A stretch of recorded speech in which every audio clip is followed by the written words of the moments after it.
धरती का सबसे घना, सबसे खतरनाक और सबसे रहस्यमय जंगल, जहां सूरज की रोशनी भी जमीन तक पहुंचने से पहले डर जाती है। इसी जंगल को पैदल पार करने का सपना देख लिया एक इंसान ने। उनका नाम है ईडी स्टैफर्ड। इन्होंने वह कर दिखाया जो आज से पहले किसी भी इंसान ने नहीं किया। लगभग 25 लाख स्क्वायर किलोमीटर में फैला अमेज़न जंगल, जहरीले सांप, आदमखोर कीड़े, भूख, बीमारी, बाढ़ और वो रास्ते जहां रास्ता नाम की कोई चीज ही नहीं थी।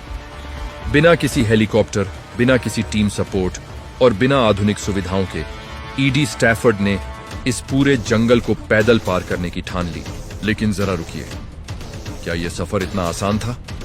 बिल्कुल नहीं, क्योंकि दुनिया के सबसे बड़े जंगल को पार करने में ईडी स्टैफर्ड को लगे पूरे 860 दिन, यानी 2 साल, 4 महीने और 8 दिन। लेकिन इन 860 दिनों में उनके साथ जो हुआ वह किसी डरावने सपने से कम नहीं था। कभी जहरीले मेंढक, कभी खून चूसने वाले कीड़े, कभी ऐसी जनजातियां जिनसे दुनिया आज भी डरती है। ऐसे जीव जिनका अस्तित्व अगर किसी और जंगल में होता तो शायद रोज सैकड़ों हादसे सुर्खियों में होते। इस वीडियो में हम जानेंगे कि अमेज़न जंगल आखिर इतना खतरनाक कैसे बना। वीडियो के अंत तक बने रहिए, क्योंकि यह कहानी सिर्फ एक इंसान के सफर की नहीं, बल्कि जिद और ताकत की है। ईडी स्टैफर्ड एक एक्सप्लोरर थे जो ब्रिटिश आर्मी में काम कर चुके थे और जंगलों में सर्वाइवल ट्रेनिंग भी ले चुके थे। लेकिन एक दिन उनके दिमाग में एक ऐसा ख्याल आया जो आज तक किसी ने सोचा भी नहीं था। उन्होंने सोचा, क्या कोई इंसान इसे पूरा पैदल पार कर सकता है? साल था 2008। ईडी पेरू की पहाड़ियों में पहुंचते हैं, क्योंकि अमेज़न नदी का जन्म यहीं से होता है। उनका लक्ष्य साफ था, अमेज़न नदी के साथ साथ चलते हुए जंगल के अंदर से रास्ता बनाते हुए ब्राजील के अटलांटिक महासागर तक पहुंचना। शुरुआत में वह अकेले नहीं थे, उनके साथ 2 लोग और थे, एक कैमरामैन और एक लोकल गाइड। लेकिन अमेज़न ने बहुत जल्दी बता दिया कि यह जंगल जिस इंसान को चुनता है वही आगे जा सकता है।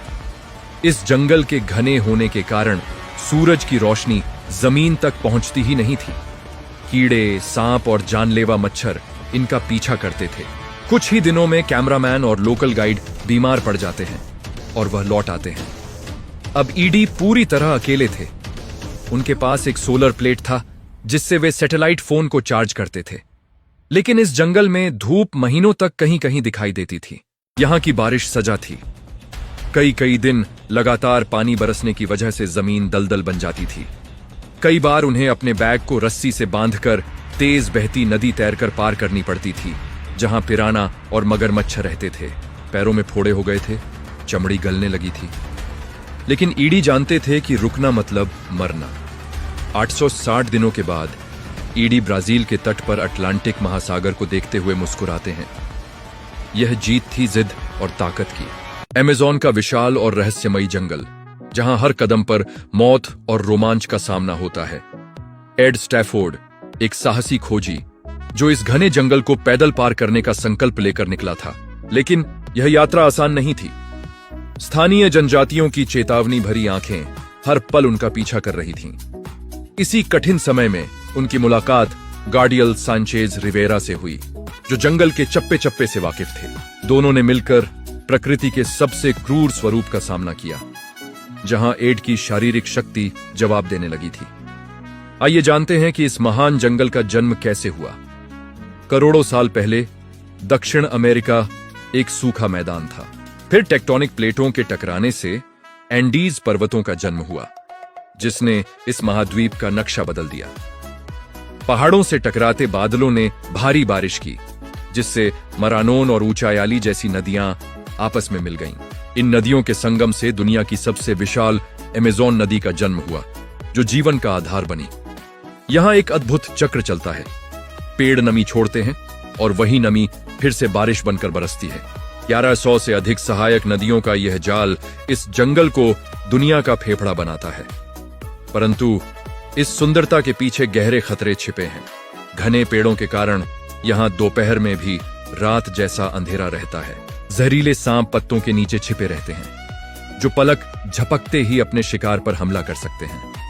यहां के रंगीन मेंढक जितने सुंदर दिखते हैं, उतने ही जानलेवा होते हैं। उनका जहर घातक होता है।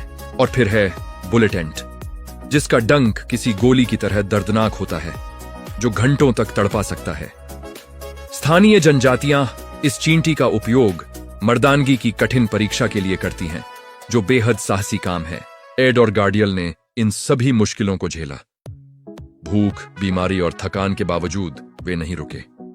860 दिनों के लंबे संघर्ष के बाद आखिरकार उन्हें दूर क्षितिज पर अटलांटिक महासागर दिखाई दिया। खुला आसमान और लहरों का शोर। एड स्टैफोर्ड अमेज़न को पैदल पार करने वाले इतिहास के पहले व्यक्ति बने। यह कहानी हमें सिखाती है कि दृढ़ संकल्प और अटूट जिद से किसी भी दुर्गम रास्ते को जीता जा सकता है। अमेज़न जंगल में अगर सबसे ज्यादा और हर जगह पाया जाने वाला जीव है तो वह मच्छर है। लेकिन इन्हें आम मच्छर समझने की भूल मत करना, क्योंकि इनका एक कांटा मलेरिया, डेंगू और पीला बुखार ला सकता है। अमेज़न में सिर्फ जमीन नहीं, हवा भी खतरनाक है। यहां ऐसी मकड़ियां और कीड़े हैं जिनका काटना इतना दर्दनाक होता है। कुछ कीड़े ऐसे हैं जो त्वचा के नीचे अंडे दे देते हैं। आपको तब तक पता नहीं चलता जब तक शरीर के अंदर कुछ हिलता महसूस ना हो। अमेज़न की नदियां वैसे तो शांत दिखती हैं, लेकिन इन नदियों में उतरना मतलब खतरे को बिल्कुल दावत देने जैसा है, क्योंकि दुनिया का सबसे भारी सांप ग्रीन एनाकोंडा इस जंगल के जीवों को पकड़ने के लिए घात लगाए नदी के अंदर बैठा होता है।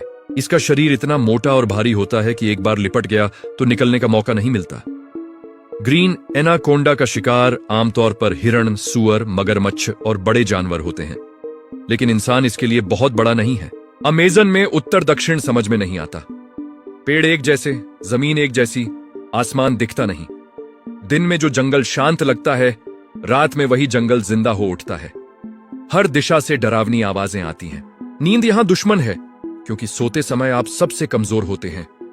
अमेज़न जंगल के नीचे सिर्फ मिट्टी नहीं, बल्कि अरबों साल पुरानी चट्टानें हैं, जिनके अंदर सोना और रेयर अर्थ एलिमेंट्स होने की संभावना है। वैज्ञानिकों ने सैटेलाइट और जियोफिजिकल सर्वे से कुछ इलाकों में खनिज, समृद्ध संरचनाओं के संकेत भी पाए हैं, लेकिन पूरे अमेज़न को कभी गहराई से एक्सप्लोर नहीं किया गया। इसकी वजह है घना जंगल और दुर्गम इलाके। अमेज़न धरती का फेफड़ा कहलाता है और यह 20% ऑक्सीजन भी देता है। यह धरती की बारिश और जलवायु को नियंत्रित करता है और अरबों जीवों का जीवन संभाले हुए है। उम्मीद है आज का यह सफर काफी अच्छा रहा होगा। तो लाइक और सब्सक्राइब के साथ मिलते हैं अगले रोमांचक सफर पर।